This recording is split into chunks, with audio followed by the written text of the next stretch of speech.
I've built a lot of things in my life. A business, a marriage that lasted 38 years before I lost her, a cabin on the lake that took me 4 summers to finish with my own 2 hands. You know what I never built? A tolerance for a man who eats your steaks, sleeps in your bed, and calls it a family reunion. But we'll get to Ray.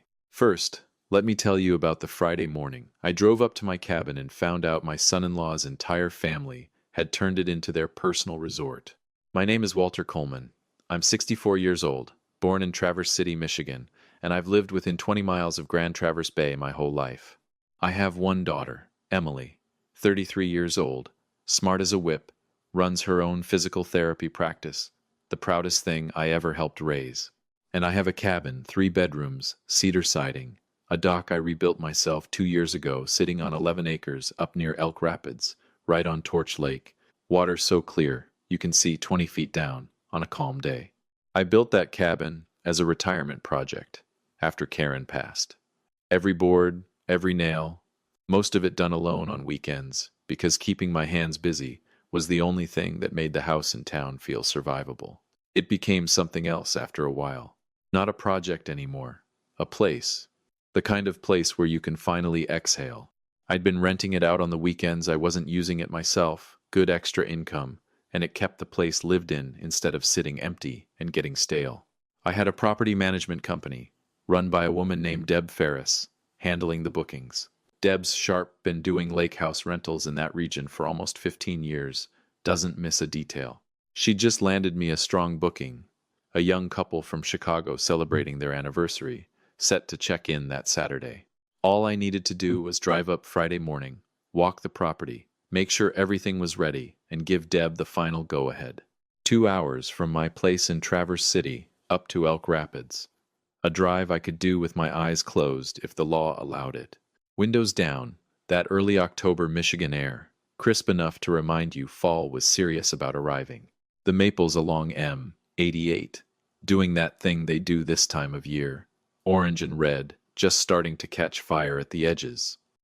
I had the radio on low, thinking about nothing in particular. Whether I needed to restock the woodpile before the Chicago couple got there. Whether the dock needed one more coat of sealant before winter. I was in a good mood. A genuinely good mood.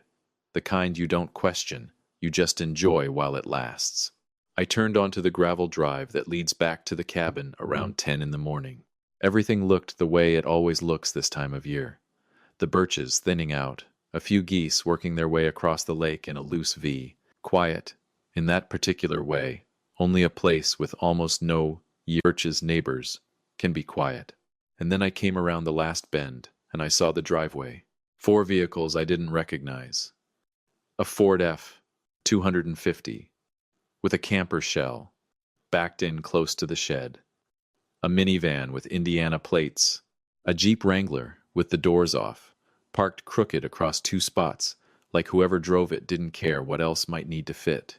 And an ATV, just sitting there in the grass beside my flower bed. Tire tracks cut straight through what used to be Karen's hostas. I sat in my truck for a second. Didn't even reach for the door handle. Just sat there looking at those 4 vehicles, feeling that particular cold drop in your stomach when your brain starts doing math it doesn't want to do. And then I recognized the Ford, Ray Delgado's truck, my son-in-law's father. I'd seen that truck exactly once before, parked outside Emily and Marcus's place 2 Thanksgivings ago. I sat with that recognition for a long moment. Then I shut off the engine, put my keys in my jacket pocket, and walked up to my own front door. I want you to picture what I saw, because I need you to feel it the way I felt it. 8 people. There were 8 people inside my cabin. My cabin. Ray Delgado was sprawled out in my recliner, the one I built the whole living room layout around, facing the lake through the big window, feet up, beer in hand, completely at home. His wife Donna was on my couch, legs tucked under her, a glass of wine on my coffee table, sitting directly on the wood with no coaster, already leaving a ring. Their younger son, Tyler, was out on my dock. My dock with a fishing rod he had no business owning the right to use, and a girl I didn't recognize was sunbathing on a towel laid across the boards like it was a public beach. In the kitchen, 2 more people I'd never seen in my life were going through my refrigerator like they owned a grocery list to it. And on the counter, open, half gone, my bottle of 18-year Macallan. The one Karen bought me for our 35th anniversary. The one I'd been saving, untouched, for 3 years, waiting for a reason good enough to open it. Somebody had decided that reason was Saturday afternoon fishing. Ray saw me first. He didn't sit up straight, didn't set the beer down, didn't have the basic decency to look even slightly caught. His face just split into this wide, easy grin, like I was the guest arriving late to a party he was hosting in my own house. Walter. There he is. We were starting to wonder if you'd show up. I stood in the doorway and said nothing, not because I didn't have words, because I was busy looking at the open Macallan, at Tyler, out on my dock with my fishing gear, at the ring, already staining my coffee table, at Donna, who gave me a little wave from the couch, casual, like I'd wandered into my own living room by mistake, and she was being gracious about it. Then I looked back at Ray. Ray, I said. My voice came out level. I didn't plan that. It just came out that way, the way water finds its own level, without being told to. What is going on here? Not a question. A statement that happened to end with a question mark. He waved a hand, that lazy, dismissive gesture of a man who considers this a very minor thing to be discussing. Oh, don't sweat it, he said. Marcus said it was fine. We're up here every fall. Figured we'd just make it a family thing this year. Great spot, by the way. That view's something else. I let that sit for one breath. Marcus said it was fine, I repeated. He'll get the house eventually anyway. Donna offered from the couch, pleasant as anything, like she was commenting on the weather. Once Emily and Marcus inherit it, we'll basically be. And then she laughed. A light little laugh. Easy. Unbothered. I need you to sit with me in that moment, because that's the one that mattered. Not the Macallan. Not the tire tracks through Karen's hostas. Not Tyler on my dock with my rod in his hands. That laugh. Donna Delgado's genuine, unguarded, completely comfortable laugh. The laugh of a woman who had already done the math in her head and liked the answer. The laugh of people who believed, somewhere down in their bones, that whatever I had spent my life building was already, in some quiet, permanent way, theirs to use. Ray chuckled along with her. One of the strangers in the kitchen snorted. The girl on the dock towel didn't even look up. I let the laughter finish. Didn't cut it short. Let it run all the way out, the way you let a man talk until he's said everything he's going to say. Then I walked in. Not fast. No heat in my step. I walked into that living room the exact same way I walk into every room I have ever owned, like I had all the time in the world and every right to it, all the way to the center of the room. I stopped there, looked around one more time, slow, deliberate. The Macallan, the wine ring on the coffee table, the tire tracks visible through the window, Tyler's silhouette out on my dock. Then I looked at Ray, and I spoke quietly enough that everybody in that room leaned forward slightly without realizing they were doing it. I'm going to say this once, I said. This is my property, my deed, my name on it. A pause. Short, clean. I don't know what Marcus told you, and I don't know what you told yourselves on the drive up here. But I need everybody in this house, and every vehicle in that driveway, gone by the time I get back. Ray. Just his name. Flat and final, like a period at the end of a sentence. He opened his mouth like he was going to say something clever. I didn't wait to hear it. I looked around that room one more time, slow, letting my eyes land on every single face, committing each one to memory the way you commit something to memory when you know you're going to need it later. Then I walked back to the door, opened it, and paused, with my hand on the frame. Somebody's going to replace that bottle, I said. I pulled the door shut behind me, because telling them to leave, that was the floor. What came next was the ceiling, and Ray Delgado had no idea how high I was about to build it. I got in my truck, backed out at a normal speed, gravel crunching under the tires. Nothing rushed about it.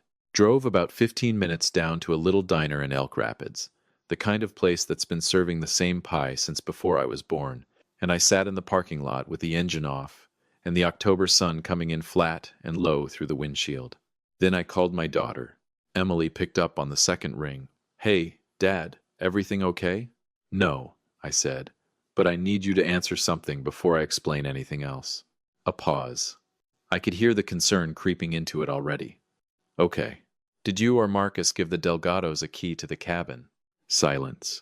The kind that goes on a beat too long. Marcus did, she finally said. Back in the spring. His dad said he wanted to be able to check the place if we ever needed someone to, in case the pipes froze or something. It seemed harmless. Did either of you say they could bring 6 other people up there and use it like a resort? No, she said, and her voice sharpened fast. God, no, Dad, what happened? I let out a long breath. I drove up this morning to get the place ready for a renter. Ray's in my recliner. Donna's on my couch. There's a bottle of your mother's anniversary scotch sitting open on my counter, and there's a girl I've never met, sunbathing on my dock. 8 people, Emily. 8 people I did not invite, in a house I built with my own hands. Another silence, longer this time. When she spoke again, her voice had dropped, gone careful and measured, the voice of someone doing arithmetic they already didn't like the answer to. Marcus didn't tell me any of this. I promise you, Dad, I had no idea. I know you didn't, I said. This isn't on you. I'm so sorry, she said quietly, the way a good person says it when they've done nothing wrong, but feel responsible anyway because someone they love did something they shouldn't have. Don't be, I told her. You didn't hand Ray a key to walk in like he owned the place. You trusted your husband. What are you going to do? I looked out the windshield at the lake glittering somewhere past the trees, and I was already 3 moves ahead. I'm going to handle it, I said. I hung up and called Frank Whitaker. Frank's been my attorney for 22 years, since I first started the business, and he knows me well enough to skip the part where most people ask how you're doing and go straight to the part that matters. I told him everything, every detail, while it was still sharp in my mind.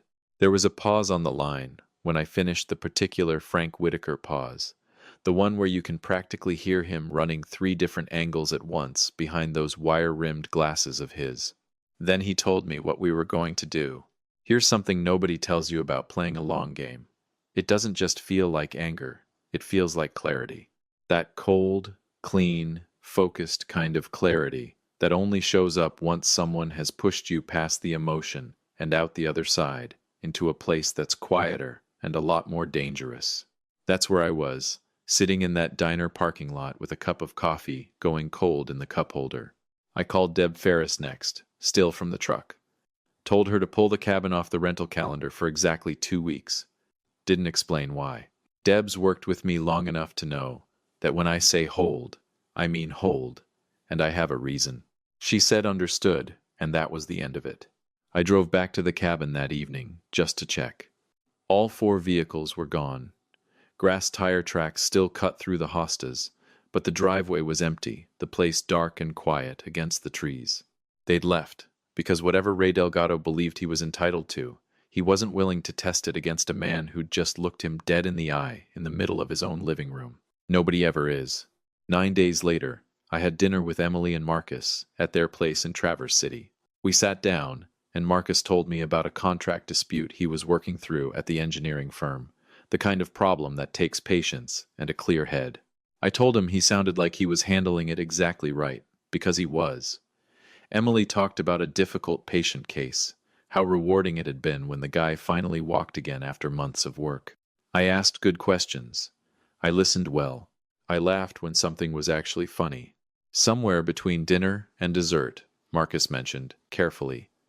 The way you mention something you've decided to bring up, but haven't fully decided how, that his parents had been up at the cabin recently. I looked up from my plate. Mild, easy, the exact expression of a man receiving mildly interesting news about a mildly interesting subject. Oh yeah? How'd they like it? He watched my face half a second longer than the question required, checking, looking for a flicker, a tightening, anything that would tell him this conversation had weight.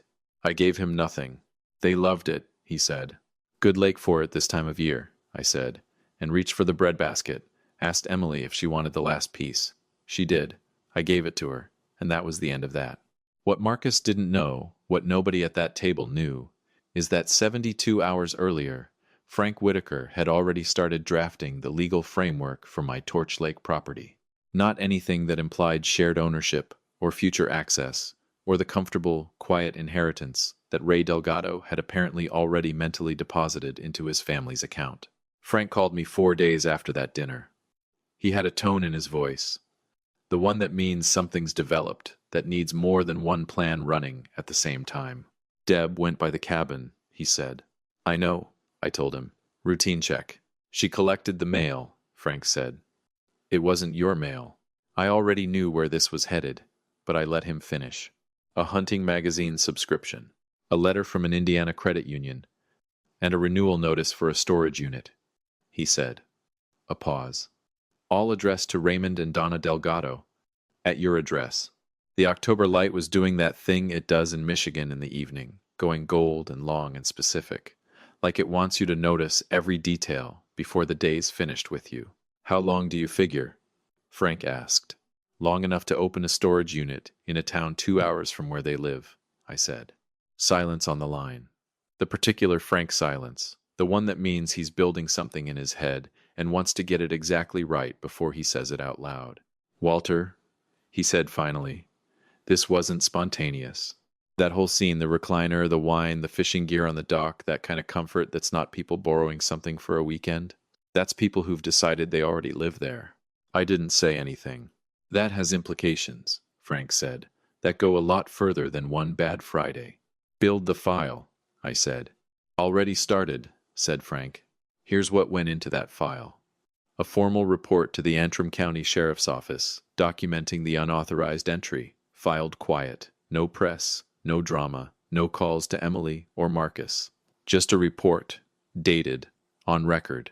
A certified letter sent directly to Ray and Donna Delgado's home in Elkhart, Indiana, formally notifying them that the property on Torch Lake was private, that their presence there had been unauthorized, and that any further entry without written permission from the owner would be pursued as criminal trespass under Michigan law. I didn't warn Ray it was coming, didn't tell Marcus, didn't mention it to Emily. Frank sealed that envelope, and I sealed my end of it the same way. Clean. Complete. Sent. Meanwhile, I called Deb and told her we were moving forward, putting the cabin back on the market, but this time as a long-term rental, not a weekend booking situation. She had 2 strong applicants, already lined up. Her top recommendation was a young couple, Alex and Priya Nair, both teachers, excellent references, the kind of tenants who send a handwritten thank you note after the second showing, which Deb mentioned with the quiet appreciation of someone who doesn't see that anymore. I signed the lease at $2,200 a month. Move-in date, November 1st. I stood out on that dock the evening the letter went out, watching the light go down over the water, and I made myself a promise. Not out loud. The real kind. The kind that lives in your chest and doesn't leave. Emily would not become collateral damage in whatever came next. Whatever I built, she'd walk away from it, knowing her father had moved for her, not past her. That was the line I would not cross. 16 months passed quietly, the way the best moves always do. Alex and Priya settled into the cabin, planted a little garden bed along the south wall, paid rent on time every single month without a single exception.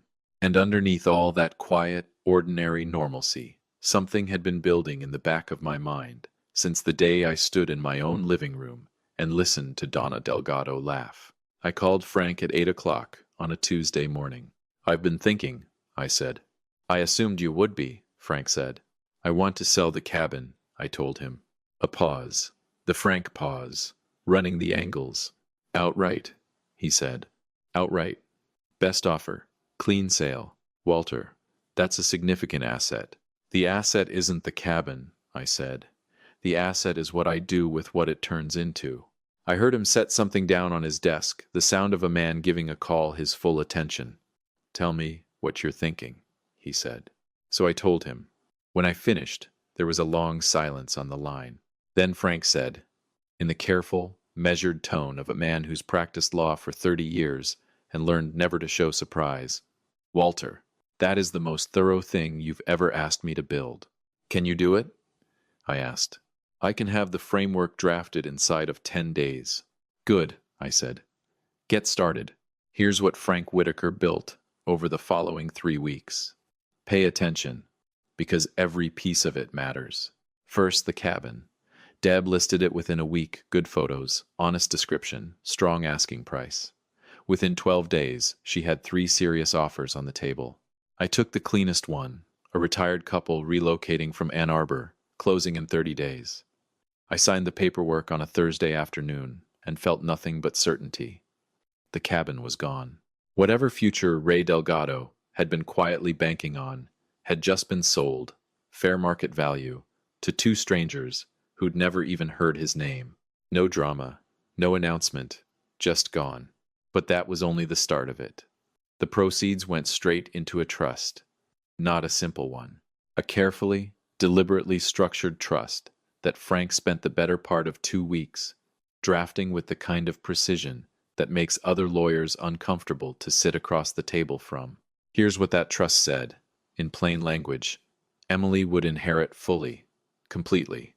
Her father had not walked away from her, had never once considered it.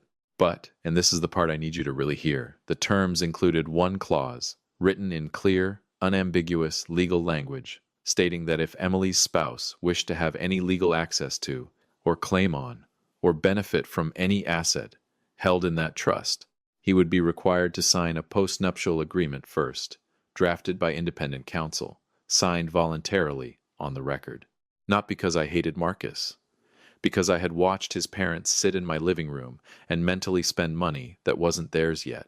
And I had understood, standing in that doorway, with a hand on the frame, that love, without any structure around it, is just an open door, with a welcome mat laid out for whoever feels entitled enough to walk through it. I was done leaving doors open, but I wasn't finished. Frank also established a separate fund, entirely walled off, designated exclusively for any future grandchildren my grandchildren structured to pass directly to them, bypassing Emily and Marcus entirely, if circumstances ever required it, their education, their start in life, protected from any decisions made above them by people they never chose and couldn't control. I thought about that fund for a long time after Frank walked me through it, about kids who didn't exist yet, about what it means to build something meant to outlast you by 2 full generations. Karen would have loved that fund. She always saw further down the road than I did. Even at the end, she was still thinking 3 exits ahead. I told no one, not Emily, not Marcus, not my buddy Gary, who called me twice that week and got warm, easy, completely ordinary Walter Coleman on the phone both times. I showed up to every dinner, was consistent on every call. The same man I'd always been because I was the same man. None of this had changed who I was. It had only confirmed what I already knew I'd built, and what it deserved. 2 weeks after the sale closed, I packed a bag, drove to Cherry Capital Airport, and flew down to Charleston, South Carolina. Stayed 5 nights at a little bed and breakfast near the Battery.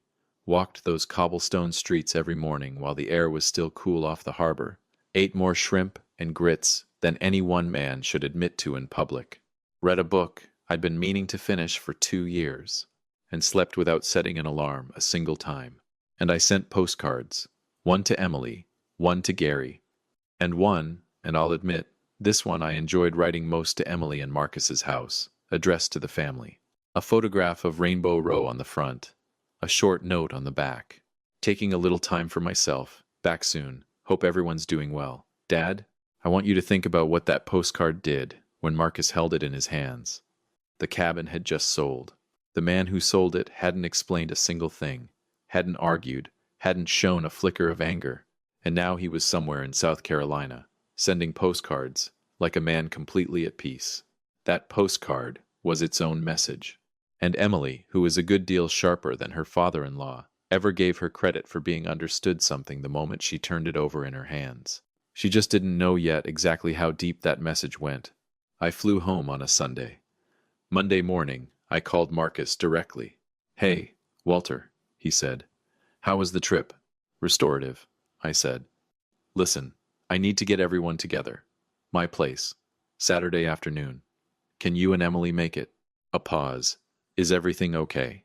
"Everything's fine," I said. "Better than fine. I've got some things I want the 2 of you to hear together, directly, at the same time." Another pause. "Frank Whitaker's going to be there." The silence on the other end had a particular quality to it. The silence of a sharp young man, running numbers fast, and coming up with a shape he couldn't quite name yet. "We'll be there," he said. Saturday arrived the way important days always do, looking exactly like every other day right up until you're standing inside it. Clear, Michigan afternoon. First real cold snap of the season starting to bite at the edges. I was up early, coffee on, house quiet the way I've always loved a house being quiet. Frank arrived at 1, half an hour ahead of everyone else. Came in, set his briefcase down on my dining room table, took a coffee, looked over his documents, with the satisfaction of a man who'd built something he was proud of. "How do you want to play this?" he asked. "Professional," I said. "Walk them through it. No editorializing, no drama. Just the documents, exactly as written." "And you?" "I'll sit at the end of the table," I said, "and let the paperwork do the talking." Frank almost smiled. "You've been sitting on that line." 3 weeks, I admitted. Emily and Marcus pulled in at 1:25. Emily in a wool sweater, Marcus in a flannel jacket, both of them carrying that careful, watchful energy of people who've spent several days trying to read a situation they don't have enough information to fully understand. Marcus's eyes went straight to Frank's briefcase, then to Frank, then to me. I smiled, warm and genuine. "Come on in, sit down." We took our places, Frank at one end with his documents, me at the other, Emily and Marcus across from each other in the middle. Marcus with his hands folded on the table, Emily with hers in her lap, very still. "Thank you both for coming," I said.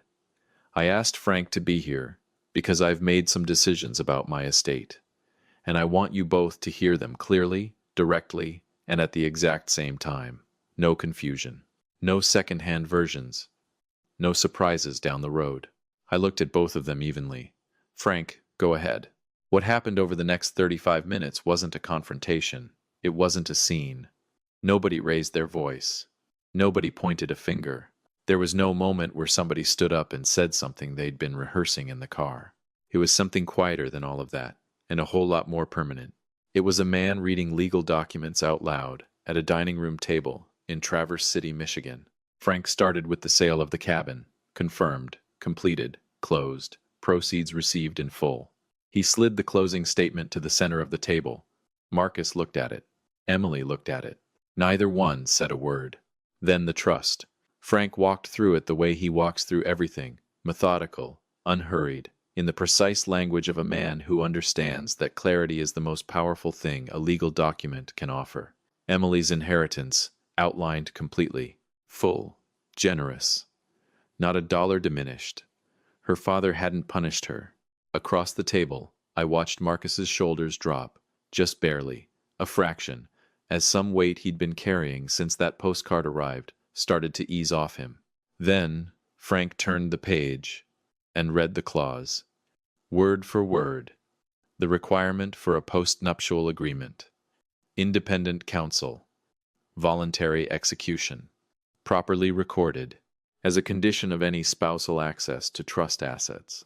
The silence that followed was the most complete silence I've ever heard inside my own house.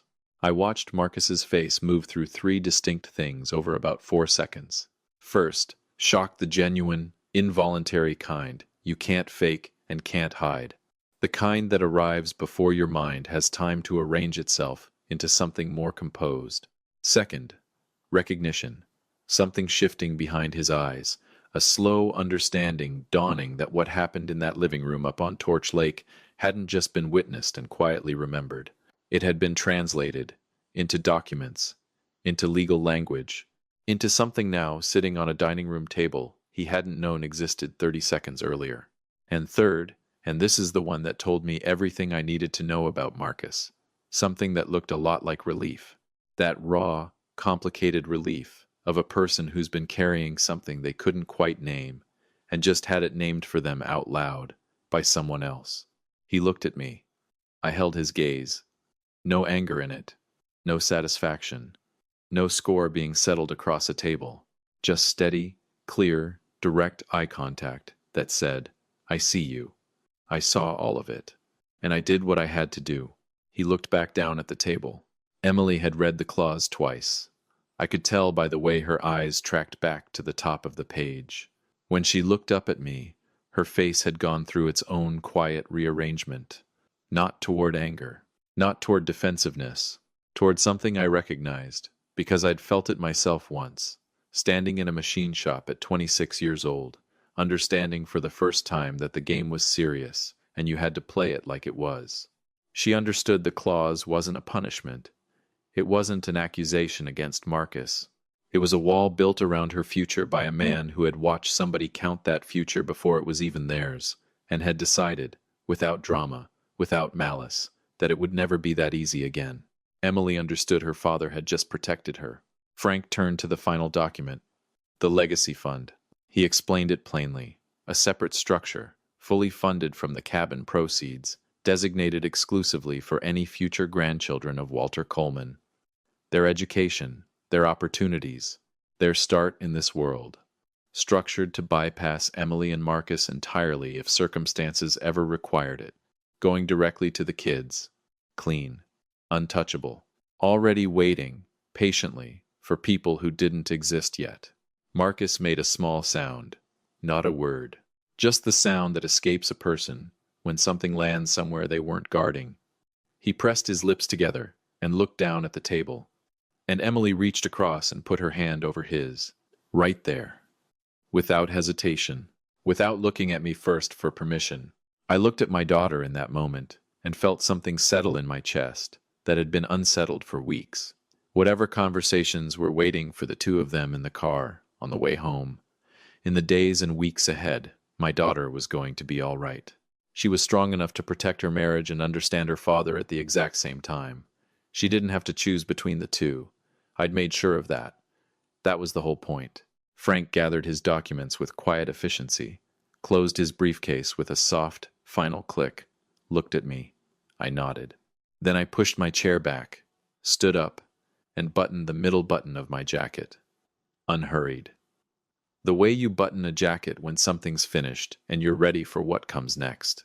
I looked around that table, at Frank, who'd built this with me and executed it exactly right, at my daughter, who had her mother's eyes and my stubbornness, and more quiet strength in her than she'd ever had reason to fully use before now, at Marcus, who was looking at me with an expression I didn't have a clean single word for, complicated, raw, more honest than anything I'd seen out of him since this whole thing started. I spoke slowly, not because I was choosing my words carefully, because true things deserve to be said at the pace they're meant to travel. I built everything in this family, I said. Every asset, every structure, every document Frank just walked you through. I built it with my hands and my time. Years of my life I gave willingly, because that's what you do for the people you love. I paused, and I protected it the same way. Not to punish anybody, not to control anybody, but because building something and not protecting it, that isn't love. That's just carelessness wearing a nicer face. Then I picked my jacket up off the back of the chair. Now who wants lunch? Frank stayed. Marcus squeezed my shoulder on the way out the door. That same solid grip that says everything without needing a single word attached to it. Emily paused on the threshold, turned back, looked at me for just a second with that same complicated, honest expression. Then she nodded. Small, real, and walked out. Sometimes that's enough. Sometimes that's everything. Gary called that evening.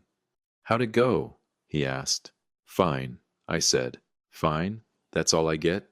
It went exactly the way it was supposed to, I said. Frank was excellent. The documents were airtight. Marcus understood everything. And Emily, I walked over to my kitchen window and looked out at the last of the light fading over the water in the distance, permanent and indifferent to whatever the Delgado family had assumed belonged to them. Emily nodded on her way out, I said. The real kind.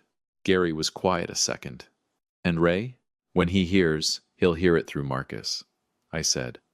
The sale, the trust, the clause, the legacy fund. He'll sit in his kitchen in Elkhart, Indiana, and understand exactly what all of it means. I paused. And then he'll think about a man who sold a cabin, restructured an entire estate, flew to Charleston, sent postcards, and came home and called a family meeting.